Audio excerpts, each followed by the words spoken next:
प्रिय छात्रगण, आप सबका स्वागत है डीपीटी हिंदी क्लासेस में।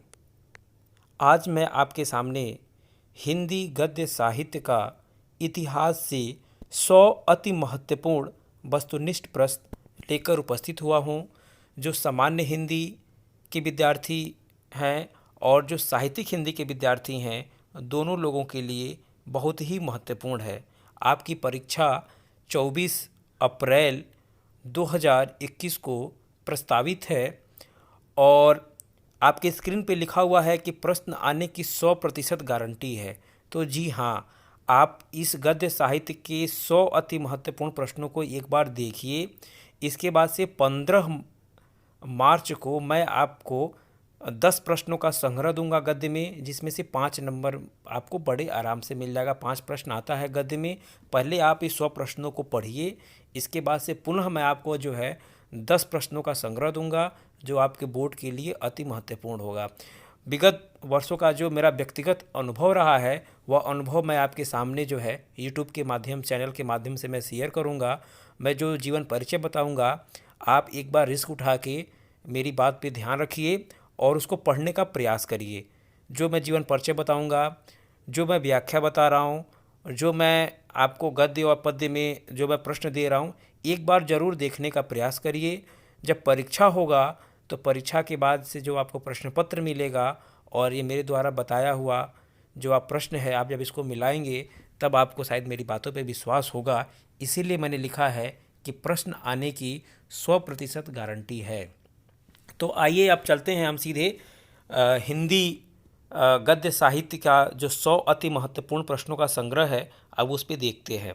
ठीक है, अगर वीडियो आपको अच्छा लग रहा है तो लाइक शेयर करिएगा और महत्वपूर्ण सुझाव भी दीजिएगा। और अगला वीडियो आप किस पे चाहते हैं, इस पे भी अपना एक कमेंट कर दीजिएगा। वैसे एक लंबा सीरीज चलने वाला है। आज मैं गद्य साहित्य का इतिहास से 100 महत्वपूर्ण प्रश्न दे रहा हूँ। इसके बाद से मैं पद्य साहित्य पे भी दूंगा, मैं व्याकरण पे भी दूंगा, संधि पे भी दूंगा, अनेकार्थी शब्द पे भी दूंगा। मैंने व्याकरण की जितनी भी चीज़ें हैं, हर चीज़ मैं आपको क्लियर करवा दूंगा बोर्ड परीक्षा की दृष्टि से, जो बोर्ड परीक्षा में आने वाले सवाल हैं। और जी हाँ, ये बोर्ड परीक्षा के विद्यार्थियों के लिए ही नहीं है, जो होम एग्ज़ाम जो देने वाले जो विद्यार्थी हैं 11वीं के 10th के, सबके लिए ये उपयोगी है। तो आइए शुरू करते हैं अब गद्य साहित्य का इतिहास। पहला प्रश्न आपकी स्क्रीन पे है कि निम्नलिखित में से कौन द्विवेदी कालीन गद्य लेखक लेखिका हैं। तो आप जानते हैं कि महादेवी वर्मा छायावाद की कवित्री हैं। सरदार पूर्ण सिंह ये है द्विवेदी युग के लेखक हैं। कह रहा है अगला प्रश्न कि मेरी असफलताएं रचना है, तो किस युग की रचना है? शुक्ल युग की रचना है कि द्विवेदी युग की रचना है कि भारतेंदु युग की रचना है कि शुक्लोत्तर युग की रचना है? तो मेरी असफलताएं द्विवेदी युग की रचना है। तीसरा प्रश्न आपकी स्क्रीन पे है कि भारतेंदु युग के गद्यकार हैं। तो आप जानते हैं कि प्रताप नारायण मिश्र भारतेंदु मंडल के प्रतिनिष्ठित लेखक थे, और इस तरह से ये प्रश्न का आंसर होगा प्रताप नारायण मिश्र। अगला प्रश्न है चौथा, चिंतामणि के रचनाकार कौन है? तो चिंतामणि के रचनाकार आचार्य रामचंद्र शुक्ल हैं। ये बहुत ही महत्वपूर्ण प्रश्न है। ये परीक्षा में हमको लग रहा है कि पेपर में ये छप चुका है। आप इसे बहुत ध्यान से देखिएगा। चिंतामणि कई वर्षों से ये चिंतामणि पूछा जा रहा है और आप इस प्रश्न को बड़े आराम से कर भी लेंगे, इसलिए बहुत महत्वपूर्ण सवाल है। आइए देखते हैं प्रश्न संख्या अब 5। प्रश्न संख्या 5 कह रहा है कि जयशंकर प्रसाद किस युग से संबंधित है? तो जयशंकर प्रसाद के बारे में आप जानते हैं कि ये छायावाद के प्रतिष्ठित कवि हैं, लेकिन चूंकि यहाँ पे गद्य साहित्य के बारे में चर्चा हो रही है, इसलिए जयशंकर प्रसाद का स्थान द्विवेदी युग में जाएगा। आवारा मसीहा रचना के लेखक कौन हैं? तो आप जानते हैं कि आवारा मसीहा विष्णु प्रभाकर की रचना है। अगला प्रश्न है कि लहरों के राजहंस किस विधा की रचना है? तो लहरों के राजहंस ये नाटक विधा की रचना है। कह रहा है कि लक्ष्मी का स्वागत एकांकी के रचनाकार कौन है? तो लक्ष्मी का स्वागत एकांकी के रचनाकार ये 2 वाला सही होगा, उपेंद्र नाथ अस हैं। अगला प्रश्न है चंद्रकांता के लेखक कौन हैं? तो चंद्रकांता एक उपन्यास है, इसके लेखक जो हैं देवकीनंदन खत्री हैं। आप याद भी करते चलिएगा और इसको जो है कहीं अगर नोट कर सकते हैं तो नोट भी करते चलिएगा। जिसको मैं महत्वपूर्ण बताऊं उससे मान के चलिए कि पेपर में कहीं ना कहीं ये छपा हुआ है। आगे आइए देखते हैं अब प्रश्न संख्या जो 10 है।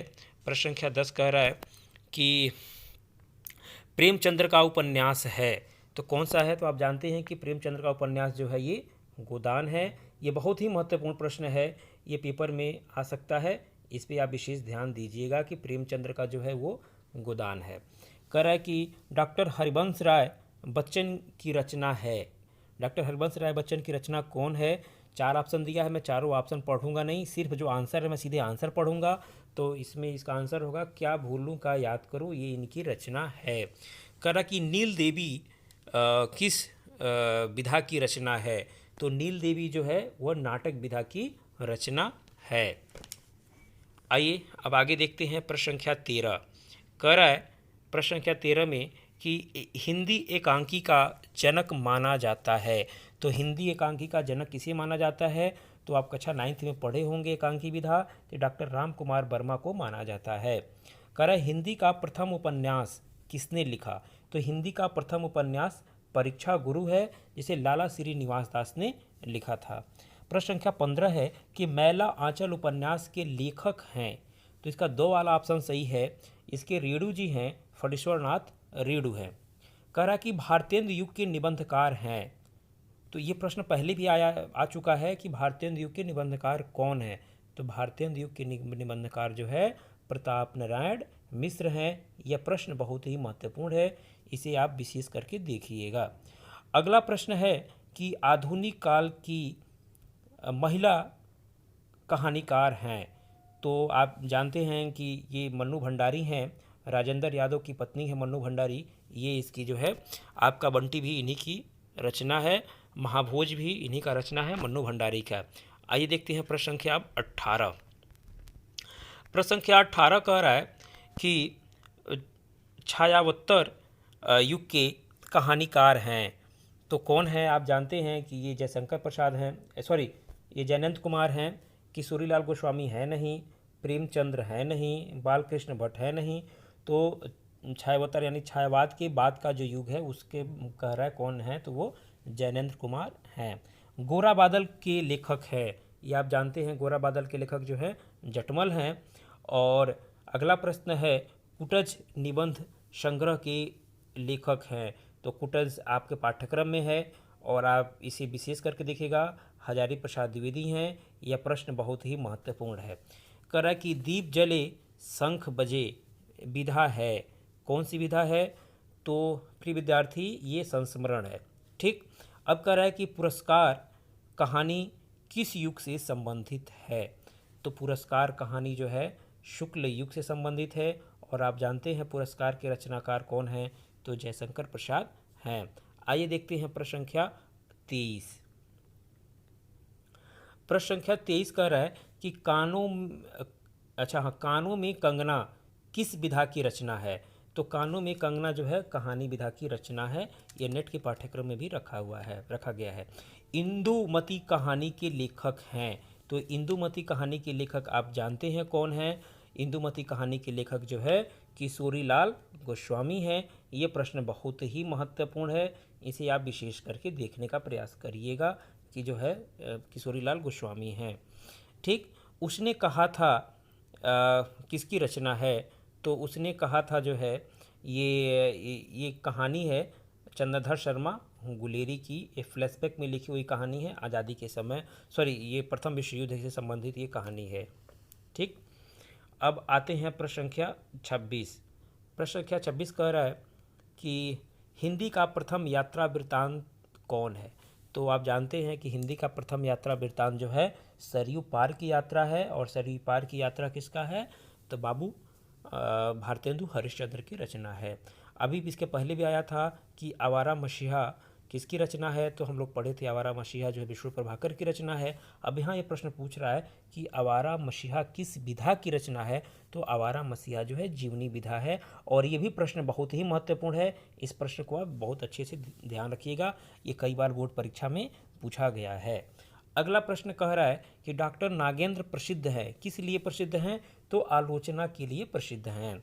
अब कह रहा है कि छायावत्तर युग के निबंधकार हैं, तो कौन निबंधकार हैं? तो वासुदेव शरण अग्रवाल जो है इसके ये निबंधकार हैं। वासुदेव शरण अग्रवाल को विशेष करके देखिएगा, आपके पाठ्यक्रम में है। अब कह रहा है कि अध्यापक पूर्ण सिंह किस युग के निबंधकार हैं? सबसे पहला प्रश्न ये पूछा गया था कि कौन इसमें से जो है द्विवेदी युग के लेखक हैं, तो आपने पढ़ा, पहला प्रश्न था कि द्विवेदी युग। यहाँ भी प्रश्न को दोहराया जा रहा है कि अध्यापक पूर्ण सिंह किस युग के निबंधकार हैं? तो आंसर होगा द्विवेदी युग के निबंधकार हैं। आइए देखते हैं प्रश्न संख्या 31। प्रश्न संख्या 31 में कह रहा है कि द्विवेदी युग के जीवनी लेखक हैं, माने द्विवेदी युग में किसने जो है जीवनी लिखा? तो विनय मोहन शर्मा ने लिखा। अगला प्रश्न है, क्या भोलू का याद करूं किस विधा की रचना है? अभी इसके पहले हम लोगों ने पढ़ा था कि हरिवंश राय बच्चन की कौन सी रचना इसमें से है, तो हम लोगों ने पढ़ा था क्या भोलू का याद करूं। अब उसी प्रश्न को फिर दोबारा यहाँ रिपीट किया जा रहा है। तो ये क्या है? इनकी आत्मकथा है, क्या भोलू का याद करूं। अगला प्रश्न कह रहा है कि सूर साहित्य किस विधा की रचना है?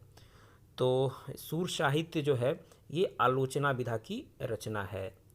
कह रहा है अगला प्रश्न, छायावादी युग के निबंधकार हैं, माने छायावाद युग में सबसे अधिक, माने छायावाद, इस 4 ऑप्शन में से कौन जो है छायावाद युग के निबंधकार हैं? तो महादेवी वर्मा हैं। अब कह रहा है कि द्विवेदी युग के निबंधकार कौन हैं? अगला प्रश्न, तो बाबू श्याम सुंदर दास हैं। ठीक। अगला प्रश्न है, कलम का सिपाही के रचनाकार कौन है? तो आप जानते हैं कलम का सिपाही किसने लिखा है? तो कलम का सिपाही अमृत राय ने लिखा है। ये लास्ट वाला ऑप्शन है, वो ऊपर स्क्रीन पे आ चुका है, इसलिए आप देख नहीं पा रहे हैं। तो ये जो है इसका आंसर जो होगा आपका वो 2 वाला आंसर होगा कि अमृत राय इसके लेखक हैं, प्रेमचंद्र के पुत्र हैं, उन्होंने लिखा है कलम का सिपाही। आइए प्रश्न संख्या 37 देखते हैं। प्रश्न संख्या 37 कह रहा है कि किशोरीलाल गोस्वामी का रचना है। तो अभी इसके पहले हम लोगों ने पढ़ा था कि इंदुमती के रचनाकार कौन है, वही प्रश्न को फिर दोबारा यहाँ रिपीट किया जा रहा है, क्योंकि ये प्रश्न पूछे गए हैं, इसीलिए मैंने बार बार इन प्रश्नों को खोज के आपके सामने मैं लेके आया हूँ, ताकि आप ध्यान से इस प्रश्नों को सुन के भी याद हो जाएगा, इंदुमती होंगे। कह रहा है हिंदी गद्य के विकास में सबसे अधिक योगदान देने वाली पत्रिका कौन सी है? तो आप उस पत्रिका के बारे में जानते हैं, यह सरस्वती पत्रिका है। और सरस्वती पत्रिका पे प्रश्न बहुत बनता है, यह प्रश्न बहुत ही महत्वपूर्ण है। और सरस्वती पत्रिका पे कम से कम 5 प्रश्न बनते हैं। अब 5 प्रश्न कैसे बनते हैं, ये इस वीडियो को देखिएगा लास्ट तक, आपको 5 प्रश्न मिल जाएंगे। और बोर्ड परीक्षा में घुमा फिरा के वो 5 प्रश्नों को पूछता है। ये माने यह यूपी बोर्ड का एक लॉलीपॉप आउट क्वेश्चन है। आप बड़े आराम से इस प्रश्न का आंसर आप बना सकते हैं। यहाँ प्रश्न कह रहा है कि हिंदी गद्य विकास की माने सबसे अधिक योगदान देने वाली पत्रिका कौन है?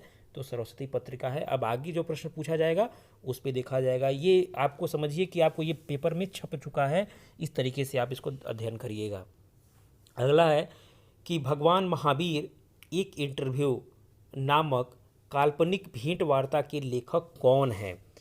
तो आपको मिलेगा इसमें लक्ष्मी चंद्र जैन है। ठीक। अब कह रहा है कि पथ के साथी किस विधा की रचना है? तो इसमें आपको दोनों ऑप्शन दिया हुआ है, रेखा चित्र भी दिया है और संस्मरण भी दिया है। आपको ये रेखा चित्र भी कहीं मिलेगा किसी किताब में और संस्मरण भी मिलेगा, तो दोनों में आ सकता है आंसर। अब देखते हैं आपके पेपर में क्या देता है, संस्मरण भी है और रेखा चित्र भी है। पथ के साथी महादेवी वर्मा की ये रचना है। महादेवी वर्मा के समकालीन जो लेखक थे, जो कवि लोग थे, उनका वर्णन इसमें उन्होंने किया है। ठीक। आइए देखते हैं प्रश्न संख्या 41। प्रश्न संख्या 41 कह रहा है कि साधना संग्रह किस विधा की रचना है? तो साधना संग्रह बाबू ये गद्य गीत की रचना है। ब्राह्मण पत्रिका तो आप जानते ही हैं कि प्रताप नारायण मिश्र की रचना है। हंस पत्रिका के बारे में भी आप जानते हैं कि प्रेमचंद्र का है। संयोगिता स्वयंवर आप नहीं जानते होंगे लेकिन कुछ लोग जानते होंगे, लाला श्रीनिवास दास की रचना है। आखिरी चट्टान भी आप जानते होंगे किस तरह की रचना है, तो यह यात्रा वृत्तांत है मोहन राकेश का।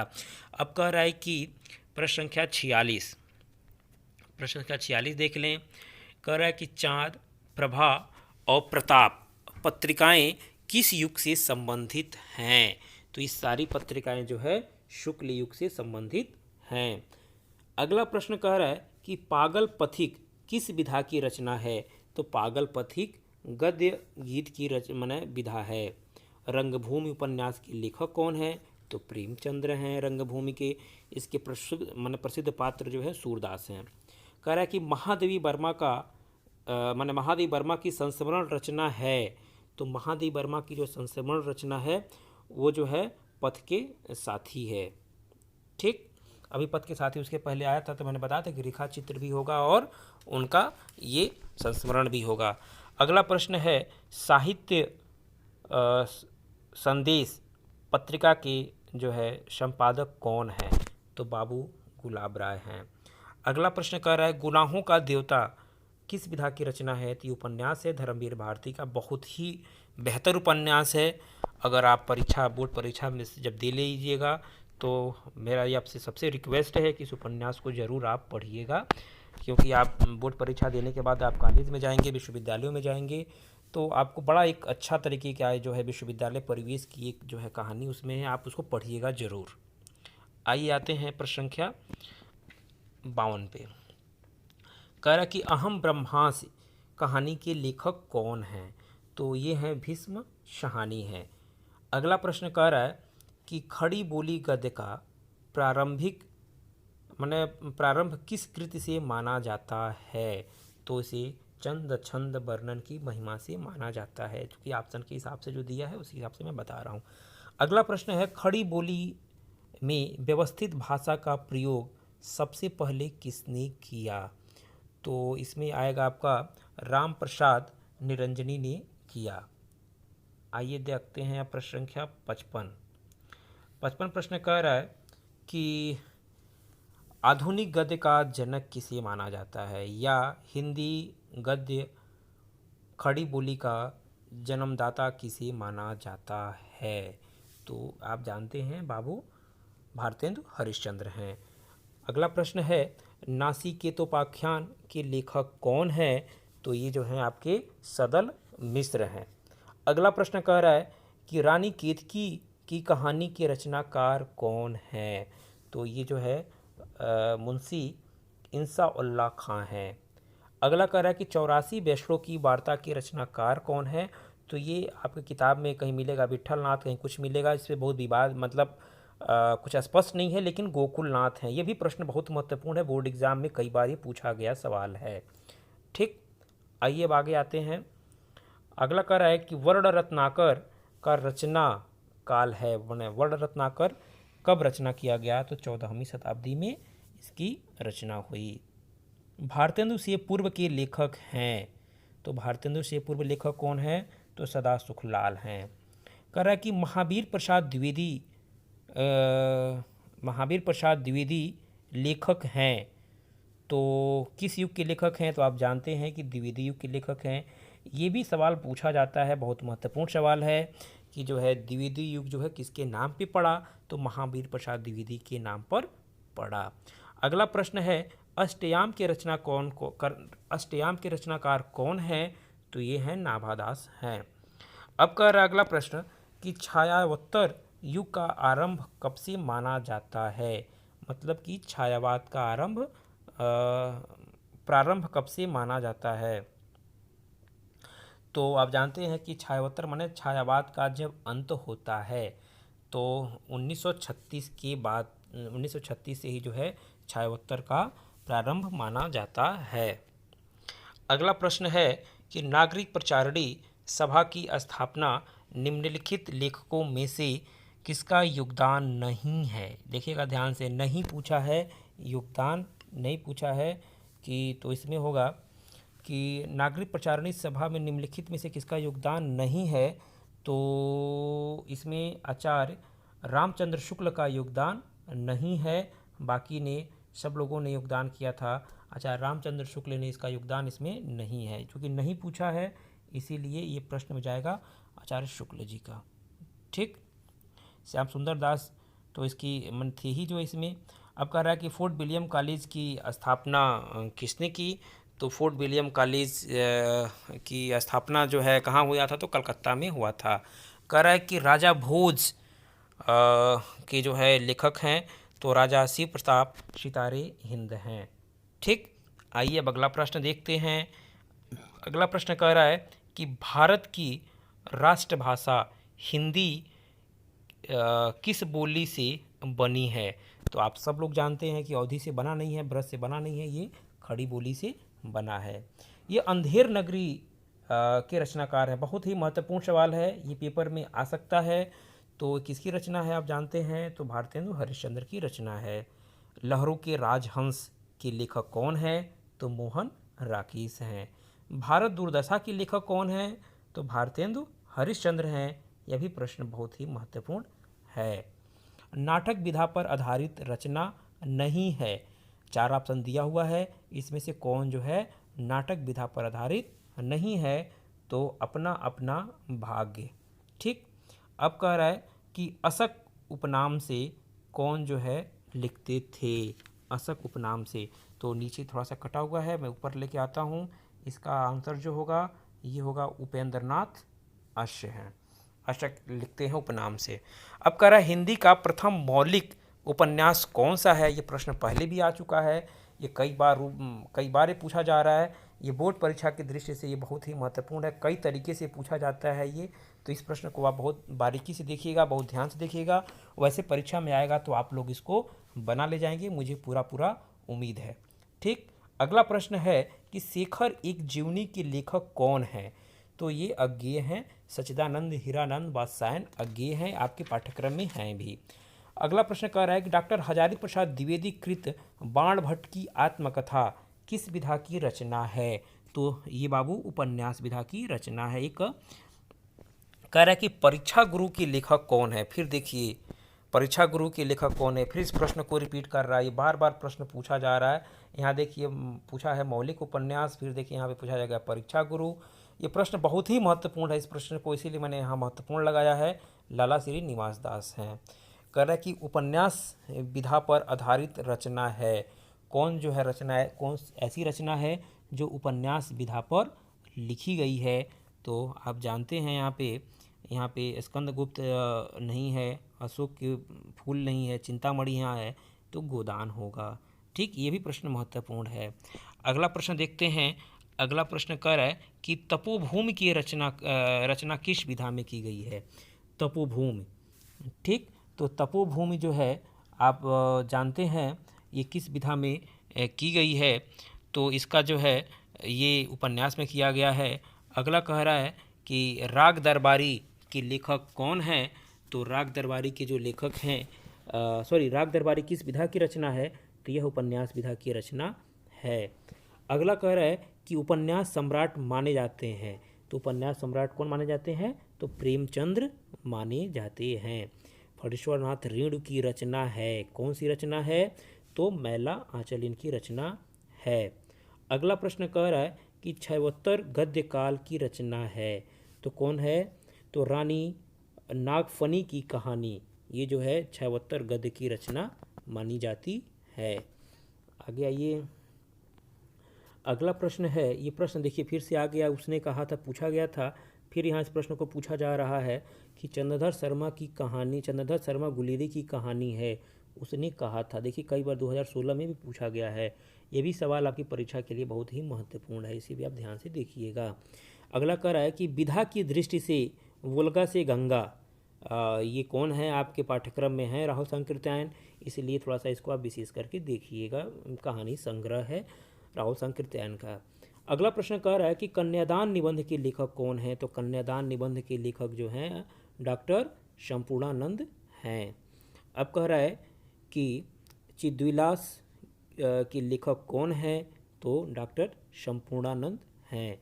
और निंदा रस के निबंधकार कौन है आप जानते हैं, हरिशंकर परसाई हैं। ये आपके पाठ्यक्रम में थे, लेकिन कोरोना की वजह से जो है 30% जो पाठ्यक्रम को घटाया गया है, इसलिए निंदा रस को आपके पाठ्यक्रम से निकाल के बाहर कर दिया गया है। तो हरिशंकर परसाई का निंदा रस पे आप तो बिल्कुल ध्यान ही मत दीजिए। इस पर मैं एक वीडियो बनाऊंगा कि कौन सा आपको पढ़ना है आपकी परीक्षा की दृष्टि से। मैं मात्र 2 जीवन परिचय आपको दूंगा, उस 2 जीवन परिचय में दोनों जीवन परिचय आएगा। आप मेरी बात पर विश्वास रखिए, ये ऐसा मैं आपको 15 मार्च तक वीडियो ज़रूर दे दूंगा। अगला प्रश्न देखते हैं अब, प्रश्न संख्या 88। प्रश्न संख्या 88 कह रहा है कि वाराणसी में भारत कला भवन नामक संग्रहालय की स्थापना किसने की थी। तो इसमें जो है ऑप्शन में क्या दिया हुआ है, इसमें ऑप्शन वो एक गलत दिया है ऑप्शन। इसमें जो है मदन मोहन मालवीय ने किया था, राधा कृष्ण दास ने नहीं किया था इसको। मदन मोहन मालवीय ने किया था इसकी रचना, मदन मोहन मालवीय ने किया था। ठीक, अब कह रहा है कि प्रजा हितैषी समाचार पत्र जो है हिंदी की सेवी थे, कौन निकालते थे, तो राजा लक्ष्मण सिंह निकालते थे प्रजा हितैषी। ये भी महत्वपूर्ण सवाल है, अभी पूछा जाता है। ठीक, अब कह रहा है हिंदी गद्य को नई चाल में ढालने का श्रेय किसे जाता है, तो हरिश्चंद्रिका को जाता है। ठीक, और अन्या से अनन्या के रचनाकार जानते हैं, प्रभा खेतान की रचना है। महावीर प्रसाद द्विवेदी की रचना कौन है, तो रसज्ञ रंजन है महावीर प्रसाद द्विवेदी की रचना। आइए आगे देखते हैं। अब हम लोग अब समापन पे आ गए। अगला प्रश्न है, गेहूं बना गुलाब के लेखक कौन है। तो गेहूं बना गुलाब के लेखक जो है रामवृक्ष बेनीपुरी हैं।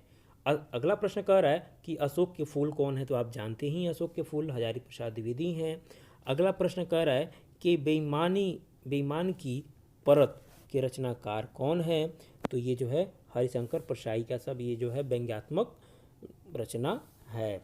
अगला प्रश्न देखते हैं, स्मृति की रेखाएं ये किन की रचना है, तो स्मृति की रेखाएं जो है ये आपके महादेवी वर्मा की रचना है। अगला कह रहा है कि रेखा चित्र पर आधारित रचना है, तो कौन है रेखा चित्र पर आधारित, तो है अतीत के चलचित्र। कह रहा है हिंदी पत्रिका के संपादक, बहुत ही महत्वपूर्ण सवाल है ये, देखिएगा ध्यान से, ये है बालकृष्ण भट्ट की रचना है। देखिए प्रश्न फिर आ गया यहाँ पे, आचार्य महावीर प्रसाद द्विवेदी द्वारा संपादित पत्रिका कौन है। मैंने बताया ना कि 5 तरीके का प्रश्न पूछा जाता है सरस्वती पत्रिका पे, जिस पे हम लोगों ने 3 देख लिया, ये चौथा हम लोग देख रहे हैं। ठीक, अभी एक और आगे अभी आएगा, इसके संपादन में कौन कौन थे। ठीक, अगला प्रश्न है, आनंद कादम्बरी के संपादक कौन है, ये भी प्रश्न बहुत पूछता है, तो बद्री नारायण चौधरी प्रेम घन है। अब देखिए नीचे एक सरस्वती पत्रिका की आ गया। ठीक, आइए हम इसको ठीक से देखते हैं। अब यहाँ पे कह रहा है कि सरस्वती पत्रिका के संपादक कौन थे, तो अब यहाँ पे कारण ये दे रहा है सरस्वती पत्रिका के संपादक में कि अब यहाँ पे जो कि श्याम सुंदर दास भी हैं और महावीर प्रसाद द्विवेदी भी हैं। तो आप तो पहले खट से महावीर प्रसाद द्विवेदी को बन मार देंगे, लेकिन नहीं, आप ऑप्शन में देखिएगा, अगर श्याम सुंदर दास होंगे तो श्याम सुंदर दास को मारिएगा, न कि महावीर प्रसाद द्विवेदी को मारिएगा। कारण इसका ये है कि जब सरस्वती पत्रिका के 2 वर्ष तक संपादन कार्य जो है श्याम सुंदर दास करते हैं, और 1903 ईस्वी में जो है स्वतंत्र रूप से जो है ये महावीर प्रसाद द्विवेदी जो है सरस्वती पत्रिका के संपादक कार्य संभालते हैं। इसलिए ऑप्शन के हिसाब से जो है इसमें जाएगा डॉक्टर श्याम सुंदर दास। ठीक है, ये प्रश्न बहुत ही महत्वपूर्ण है, इस प्रश्न को बहुत ध्यान से देखिएगा, बहुत बारीकी से देखिए, बहुत कई साल पूछा हुआ है, आंसर पेपर मैंने देखा, और ये प्रश्न मानिए कि तरीके से प्रश्न पत्र में छप चुका है। ये डायरी विधा के लेखक कौन हैं, ये प्रश्न बहुत महत्वपूर्ण है ये भी, तो शमशेर बहादुर सिंह जो हैं डायरी विधा के लेखक हैं। अगला प्रश्न कह रहा है कि बेकन विचार माला अनुदित ग्रंथ है, माने अनुवाद किया हुआ ग्रंथ है, तो किसका है, तो आचार्य महावीर प्रसाद द्विवेदी का यह माने अनुदित ग्रंथ है, अनुवादित ग्रंथ है। तिब्बत यात्रा के लेखक कौन है, तो तिब्बत यात्रा के लेखक कौन नहीं जानता है, ये तो राहुल संकीर्तन है, आप बना ही ले जाएंगे। हिंदी के रेखा चित्रकार हैं, कौन है भाई हिंदी के रेखा चित्रकार, तो महादेव वर्मा, आप लोग जानते ही हैं महादेव वर्मा को। आइए आगे देखते हैं प्रश्न संख्या 106। ये प्रश्न बहुत ही महत्वपूर्ण है। प्रश्न संख्या 6, अथाथो घुमक्कड़ जिज्ञासा के लेखक कौन है? तो अथाथो घुमक्कड़ जिज्ञासा के रचनाकार हैं राहुल सांकृत्यायन। ये प्रश्न बहुत ही महत्वपूर्ण है, ध्यान से देखिएगा इसको। अगला प्रश्न है कि रेखा चित्र के लेखक हैं कौन है? रेखा चित्र के लेखक तो इसमें जो 4 ऑप्शन दिया हुआ है, ऑप्शन के हिसाब से यहाँ भी महादेवी वर्मा होंगी। अब ये प्रश्न आगे भी आया था, ये भी प्रश्न फिर घुमाया जा रहा है, ये प्रश्न बार बार पूछा जा रहा है, क्योंकि कई तरीका होता है इस प्रश्न को पूछने का, इसलिए इस प्रश्न को आप ध्यान से देखिएगा। रेखा चित्र के लेखक हैं, तो यहाँ पे मतलब ये मिसप्रिंट है, लेखक नहीं होना चाहिए। खैर कोई बात नहीं, इस प्रश्न को आप जरूर देखिएगा। अगला कह रहा है कि विचार प्रवाह के लेखक कौन हैं? तो विचार प्रवाह के लेखक जो है हजारी प्रसाद द्विवेदी हैं। विचार प्रवाह के लेखक जो है हजारी प्रसाद द्विवेदी हैं। अब कह रहा है कि हिंदी का प्रथम यात्रा वृत्तांत, तो फिर वही जो मैं इसके पहले मैं जो बताया था, यही सरीपार की यात्रा है। फिर वही प्रश्न जो है घुमा के यहाँ पे आ रहा है कि घुमक्कड़ी शास्त्र के लेखक कौन है? तो राहुल सांकृत्यायन है। चूँकि मैं अब सबमिट कर रहा हूँ, तो जो प्रश्न बार बार पूछा गया उसको वो मैंने हटाया नहीं है, ताकि आप समझ में आए कि प्रश्न कैसे पूछा जा रहा है। अगला प्रश्न कह रहा है कि रॉबर्ट नर्सिंग होम में किस शहर में स्थित है? तो यह इंदौर में आप पढ़े होंगे, क्योंकि ये कोरोना की वजह से आपके पाठ्यक्रम से निकाल दिया गया है, तो इसलिए प्रश्न महत्वपूर्ण नहीं है, इसको उतना सीरियसली मत देखिएगा। अगला प्रश्न कह रहा है कि सदाचार की ताबीज ये किस का निबंध संग्रह है? तो आप जानते हैं कि आपको जैसे कि ये शीर्षक से ही पता चल जा रहा है कि इसमें कुछ अजीबो गरीबो घटनाएं इसमें घटी होंगी। सदाचार की ताबीज ये हरशंकर परसाई का जो है एक व्यंग्यात्मक संग्रह है। अब कह रहा है कि मर्यादा और टुडे ये संपादक, ये बहुत पूछा जाता है, ये डॉक्टर शंपूर्णानंद हैं, और इसको भी आप ध्यान से देख लीजिएगा। किसका वास्तविक नाम केदारनाथ पांडे था? तो राहुल सांकृत्यायन का था। आप लोग कक्षा 11 में जब पढ़े होंगे राहुल सांकृत्यायन का जीवन परिचय, तो आप उनको याद किए होंगे। अगला प्रश्न है यात्रा वृत्तांत विधा के लेखक कौन है? तो ऑप्शन के हिसाब से इसमें जाएगा आपका राहुल सांकृत्यायन। अब कह रहा है गेहूँ बना गुलाब किस प्रकार मैंने गेहूँ बना गुलाब निबंध में गुलाब किस प्रकार की प्रगति का द्योतक है? तो आर्थिक। ठीक। अब कह रहा है क्योंकि गेहूँ बना गुलाब भी परीक्षा के पाठ्यक्रम से निकाल दिया गया है, तो इसलिए भी इसकी भी आने की संभावना नहीं है। मैं आपको जो 10 प्रश्न, पहले तो आप इस 100 प्रश्नों का पहले प्रैक्टिस करिए, फिर मैं 10 प्रश्न आपको दूंगा। उस 10 प्रश्न में आप मेरा विश्वास मानिए कि 5 प्रश्न बड़े आराम से प्रश्न पत्र में आपको बोर्ड परीक्षा में मिल जाएगा 24 तारीख की पेपर देने के बाद। अगर नहीं मिलेगा तब फिर आप कमेंट करके या आप चैनल को छोड़ भी सकते हैं, सदस्यता आप वापस ले सकते हैं, मैं इतनी गारंटी के साथ कह रहा हूँ, ठीक है ना। कर शिक्षा का उद्देश्य निबंध किसका है? तो शिक्षा का उद्देश्य निबंध जो है ये आपका पढ़े होंगे आप, जो है डॉक्टर शंपूर्णानंद का ये है। ठीक। अब आगे आते हैं कि पृथ्वी के सप्त ऋषिमंडल माने सप्त ऋषिमंडल, इसके लेखक कौन हैं? तो इसके लेखक भी हैं डॉक्टर शंपूर्णानंद हैं। अब अगला प्रश्न है कौन सी रचना राम वृक्ष बिनीपुरी की नहीं है? तो आप जानते हैं माटी की मूर्त है ये है, गेहूँ बना गुलाब है ये है, पतितों का देश है ये है, पृथ्वी पुत्र इनकी रचना नहीं है। नहीं पूछा है तो नहीं, ध्यान से देखिएगा। ठीक। अगला प्रश्न है, अब हम लोग प्रश्न को समाप्त कर रहे हैं, बस 2-3 प्रश्न और है। तो कह रहा है कि दक्षिण की भाषाएं और उसका साहित्य निबंध के लेखक कौन हैं? तो ये प्रोफेसर जी सुंदर रेड्डी हैं, ये देख लीजिएगा थोड़ा सा विशेष करके। फिर कह रहा है कि प्रगतिशील लेखक संघ की स्थापना कब हुई थी? तो ये 1936 में हुई थी। बहुत ही महत्वपूर्ण सवाल है, इसको आप विशेष करके देखिएगा कि प्रगतिशील लेखक संघ की स्थापना कब हुई थी? 1936 में हुई थी, प्रेमचंद्र की अध्यक्षता में लखनऊ के अधिवेशन में। अब कह रहा है स्कंदगुप्त नाटक के लेखक कौन है? तो स्कंदगुप्त नाटक के लेखक आप जानते ही हैं सब लोग कि जयशंकर प्रसाद इसके जो है रचनाकार है। इस तरह से हम लोगों ने 122 प्रश्नों का अध्ययन किया। आप इस 122 प्रश्नों का जो है आप लोग प्रैक्टिस करिएगा। इसके बाद से जो है मैं आपको वीडियो दूंगा जिसमें मैं 10 प्रश्न दूंगा। 10 प्रश्न में 5 प्रश्न आपका जो है बड़े आराम से जो है गद्य से मिल जाएगा, गद्य साहित्य के इतिहास से। फिर इसके बाद से मैं जीवनी बताऊंगा कि गद्य में कौन कौन सी जीवनी आपको विशेष करके मैंने बोर्ड परीक्षा के प्रश्न पत्र में छप चुका है। फिर मैं बताऊंगा कि पद्य साहित्य के जो कवि लोग हैं उन कवियों में से किसका जीवन परिचय आ रहा है, ये मैं बताऊंगा आपको। फिर कौन सी व्याख्या आपको करनी है गद्य में या कौन सी व्याख्या करनी है पद्य में, कैसे क्या चीज़ें होंगी। एक सीरीज़ चला रहा हूँ, इसमें आप बहुत ध्यान से देखिएगा। बहुत सारी चीज़ें आपको मिलेंगी, बहुत सारे डाउट भी मैं क्लियर कर दूंगा। और बहुत इस समय ज़्यादा पढ़ने की ज़रूरत नहीं है, इस समय सबसे कम पढ़ने की ज़रूरत है और बहुत माने चीज़ों को समझने की ज़रूरत है। तो अधिक न पढ़ते हुए कम पढ़िए और बेहतर पढ़िए, ये मेरा उद्देश्य होता है। ठीक है, अब आगे मिलते हैं नेक्स्ट वीडियो में।